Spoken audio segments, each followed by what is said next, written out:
Okay, welcome to BA 131 CS 120 Business Computing Intro to Computers. In this video, assignment number 3, we're going to talk about absolute cell. Absolute cell can be used to have a constant cell that all other cells reference to. So for example, in this one here, if I make a change to my percentage area to 20%, you'll notice all of the formulas over here to the right hand side change. So in this situation, we're saying that the construction that's going to happen for the Bird Corporation, we plan to spend $34,000, but we had a 20% increase in budgetary purposes or whatever it was, which added on $6,821, which increased our overall total to $40,000. And we did that for each one for the all projects existing at Chucker Construction. Now, so our overall cost ends up being $438. So what I'm going to show you today is how to build something like this that uses this absolute cell, where it always references a single location for your math. To get started, I want to show you where our constant numbers are and where our dynamic numbers are. So over here under our plan, if you look at the formula up here where there is no formula, you'll see that these are constant numbers. These are ones that we would change based on our plan or our projection. And then these numbers over here are all based on a formula. If you notice, this is a C5. So this one says C5.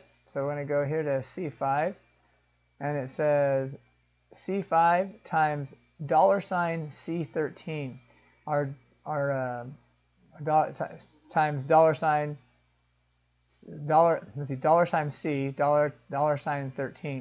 which is referencing this area right in here. And the other beauty about that is once I made that formula, I could then drag it down because it recognizes this right here, recognizes it as an absolute cell.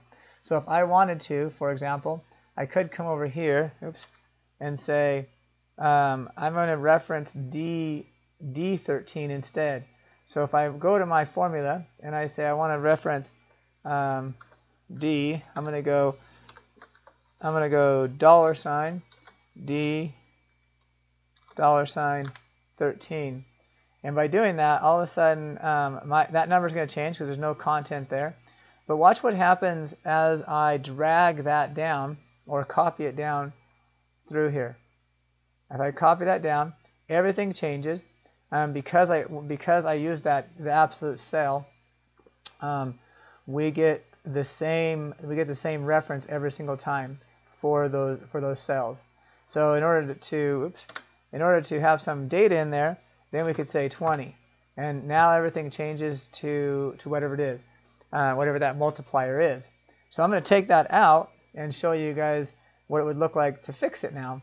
So I'm going to go and highlight this, and I'm going to say this cell equals C4 times $C13, so we're going to go $C $13. Now that I've done that, I should have an increase of $6,000 because it's 20%. And then I'm going to copy that all the way down through here so that all my formulas are the same. And every one of these are going to reference the same location. They're all going to reference right to there. If I look up here, if I look right there, it's going to reference C13, C13, C13, and so on and so forth.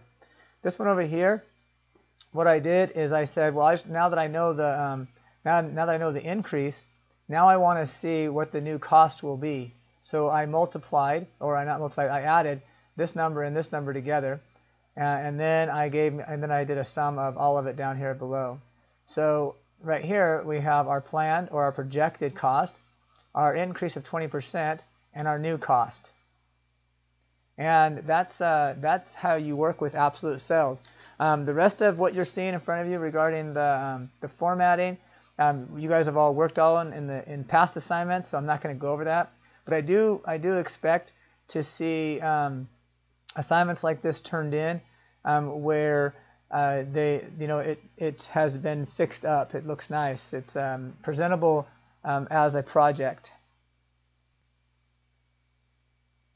Okay, in this video today, we covered absolute cells or using absolute cells, and what that is when you use a formula to reference one cell in a calculation for multiple cells. And I hope this video was helpful for you for completing assignment number 3, absolute cells.